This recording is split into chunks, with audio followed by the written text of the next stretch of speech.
You are watching Herbally Speaking at HallelujahLifestyle.com. We are continuing our look on herbs that boost sex drive and counter the effects of erectile dysfunction. We are in the hilly terrain of Park Mountain in Portland, and we are talking with Courtney Thompson, aka Pampi. He's our tour guide for today. So far, he has taken me to a section of the hills where he has just unearthed a nice bulb of cheney root, one of the four powerful herbs that we are looking at today.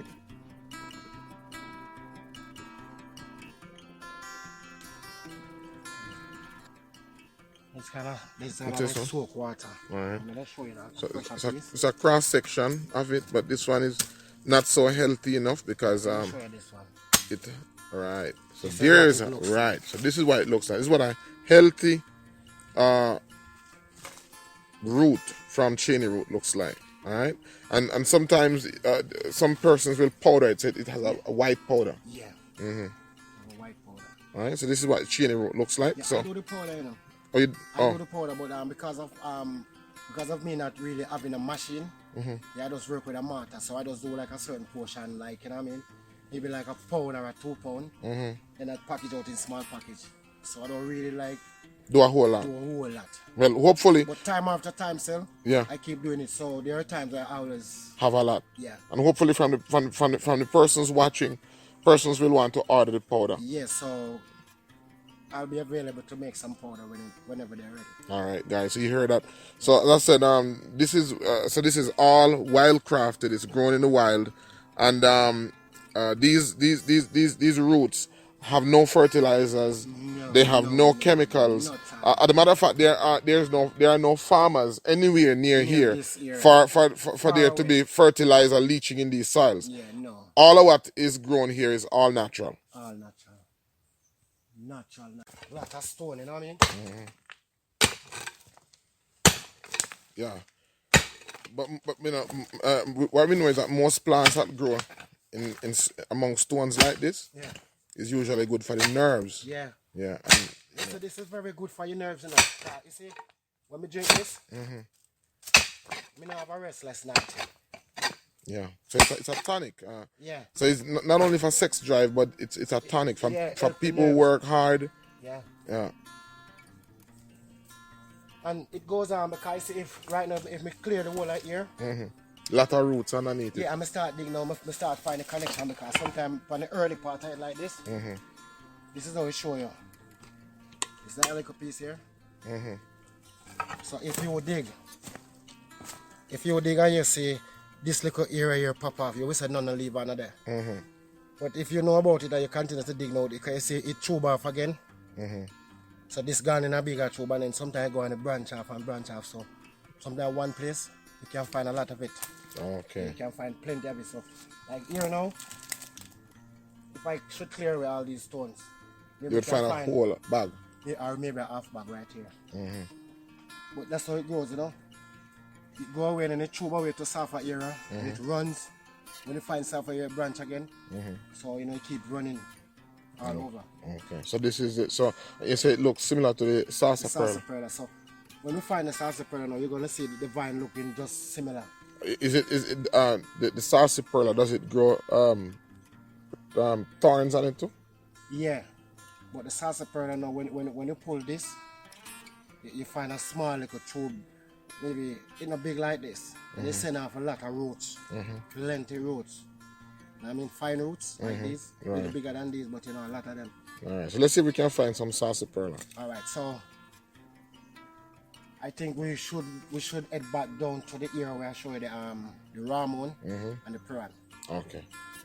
In and around that area, maybe down, you can find the sarsaparilla, but otherwise from that, the sarsaparilla. I wanted to ask you though. Are you? Because they're not far from here. There are a number of maroon, Yeah, Moortown. number of maroon villages. Yeah. Are you in any way related to the maroon? Well, I'm not sure. Maybe your father. You think maybe some of the knowledge that he has about herbs, he got it from the maroons? Well, I never can tell because he's an elder, you know, and he's coming from down in the 1930s, somewhere down there, I think. Somewhere about 1934. He was born 1934, I think. I think you told me 1934. Yeah, so he's from St. Mary anyway, and my mother is from Portland. Oh. And if you look, let me show you something again here. You see, you can look over here. Before I forget, I'll show you a bunch of the chain root going right there. Okay, yeah. You see those over there? Yeah. Before I forget, I will pass this on. My mother is a Portland and my father is a St. Mary Barnes too, so. Okay. You know? So that's a bunch of Chainy root. root growing up. Those little small vines growing up. Yeah, so the two look a good piece. I mean, I really don't left them. So. Those are chainy roots. All right, so we are here with Pampy again, and we are now at a Rahman tree. All right, I've done one video on the Rahman tree already, but this tree is in a more lighted area. So what he's doing now is that he's scraping off the morass. Yeah, before I do any form of barking, this is how I do my bark before. So you remove the morass from the bark. Yeah. Okay, you don't want to get the morass in the product. No. And after I strip this bark now, Mm-hmm. and I strip this bark, I do like this. Right. And of course, the tree that we're looking at, it looks as if you've reaped from it already. Yeah. And I've noticed that you have carefully reaped the bark from one side going down. Yeah, because we have to take it from the side where the sun rises from to get the strength. Yeah, so this is how we do it. And before I peel any bark, whatever bark I use, with any bark I'm using, I do like this before. You remove all the morass from the bark. Yeah, and sometimes I even carry a little rough toothbrush and brush it again on the tree, and then I peel. And I always wonder, because your barks are always so beautiful. Yeah, clean and presentable, you know. Right. So it takes time to take off the bark, so you have to take them off like this. Just show me again. Let me see what it looks like when it come off. Alright, let me just come back. Just come back here. Come off of the tree. So it looks.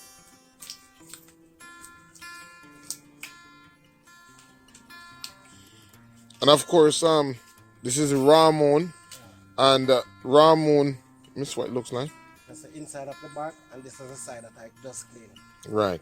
Yeah. Very pretty. And as I say, sometimes I even get my clothes brush, rough clothes brush, and give it a good brush. Yeah. Brush it and then put it to dry. Sometimes I cut it up first, put it to dry, and then put it in the pack, so they're all natural. Right, because when you do it like that, when it's green, it's kind of easier to cut it up.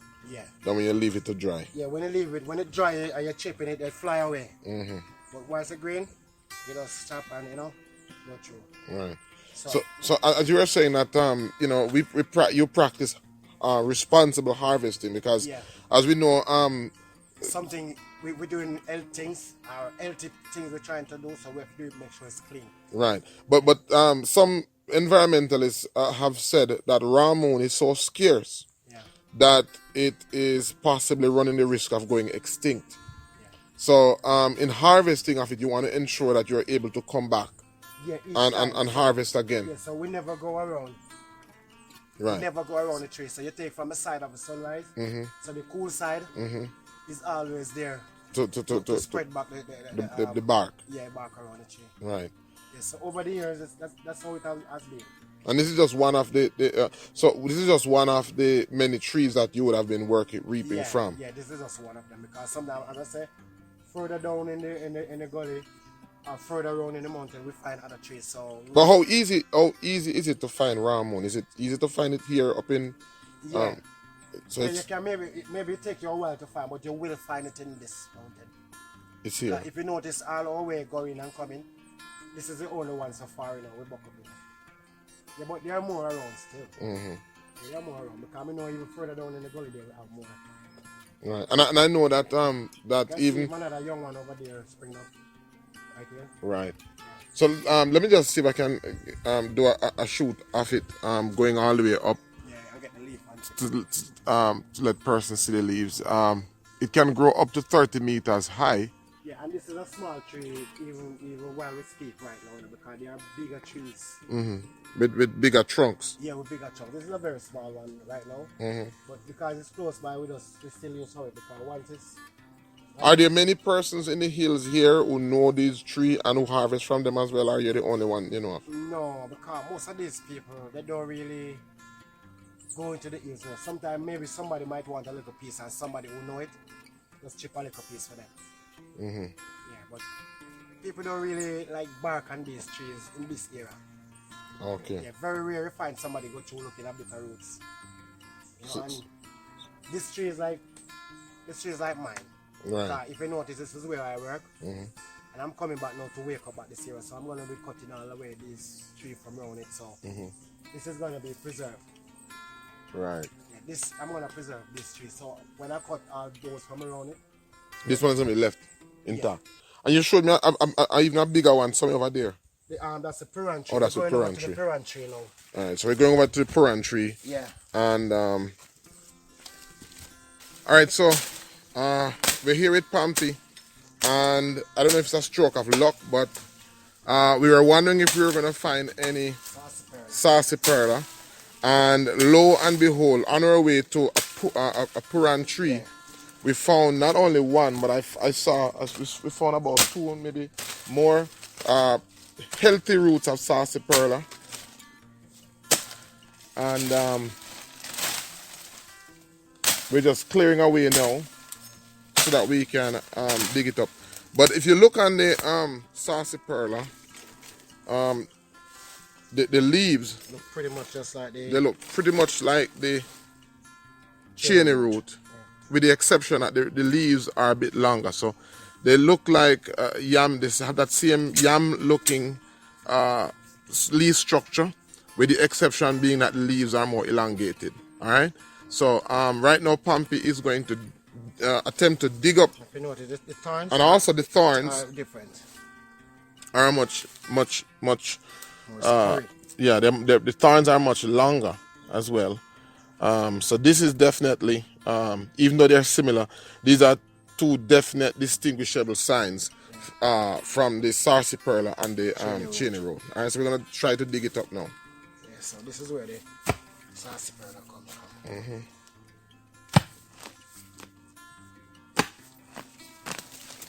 And Sarsaparilla is full of iron, very powerful tonic, very powerful herb that helps to boost sexual energy. This is it. So this is the Sarsaparilla. Look at those roots. Look at all of those healthy roots and the Sarsaparilla. So this, adding the Sarsaparilla to the Puran, and adding the Sarsaparilla to the Rahman, and adding the to the cheney root, this will create the ultimate sexual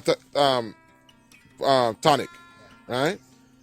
And all of these are available at HallelujahLifestyle.com, and all of these are harvested by, of course, Pampy. Yeah.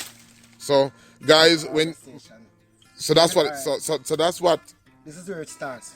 So when I rip it here like this now, I take it home, wash it properly while it's green now, put it for drying, and then I just put it in pack. Put it in pack. So you just. Sometimes no. What I do, I cut them up in like small pieces. Yeah. So when they're packaged in the packs, they look something like this. Right. This is how they look in the pack. Like short amount like that, short portion. Yeah. So I just wash them first, cut them, put them to dry, and then package. Wow. Yeah. So they're all natural. And you see the type of soil they're coming from? Yeah. All healthy. This soil look like it can be eaten. It's a black as humus. Yeah. So this is all organic. See? Can be eaten. Yeah. And here's another one. Yeah. Here's another big. Yeah, make sure this root here. Big root. Wow. Just cut away right here for me. Alright. Just back this thing away a little bit. Just get a brush. So look at the size of that root.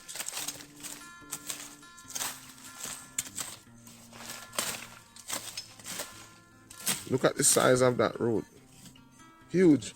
And again, guys, you'll notice that these sarsaparilla, just like the cheney root, it grows right amidst the stone, rocky soil. And that's again is a sign that this herb is good for nerves. Most herbs that grow in a rocky soil are good for nerves, and most herbs that grow any type of thorn on it is good for pain.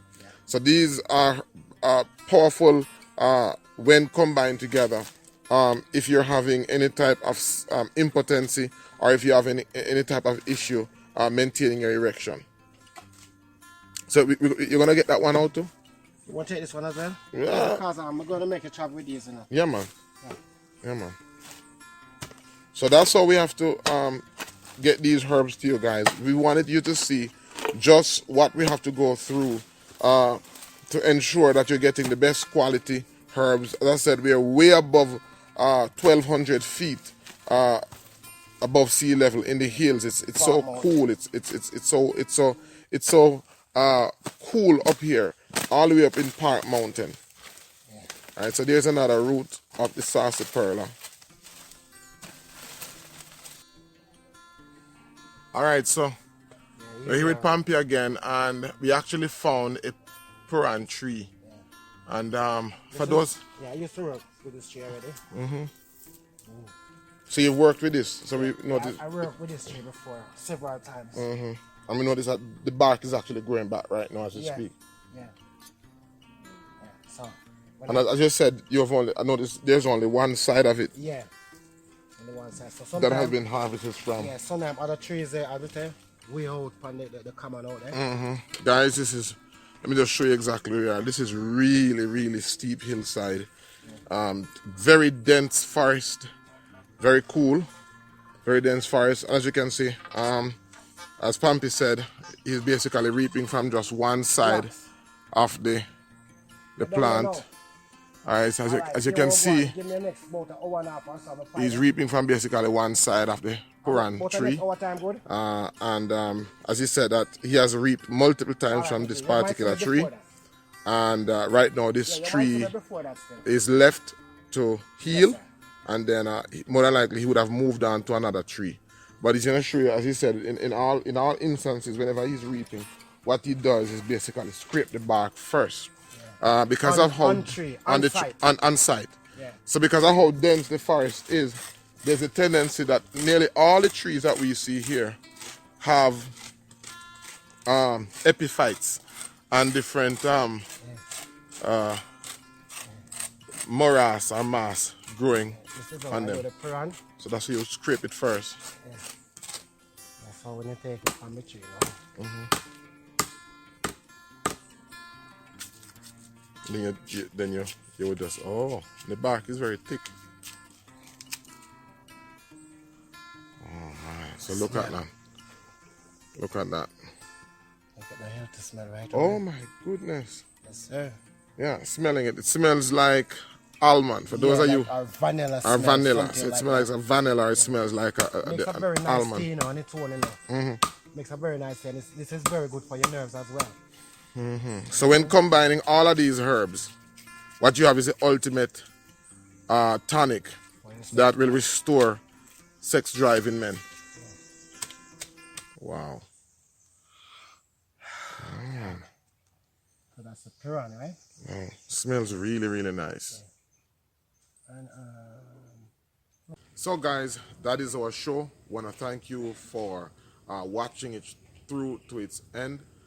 If you like this video, please hit the like button, subscribe, and share. And we want to hear from you. If you have any questions, if you have any comments, please shoot them. We'll be more than happy to answer. Remember, your health is your responsibility. And the greatest weapon against sickness and disease is education, not medication.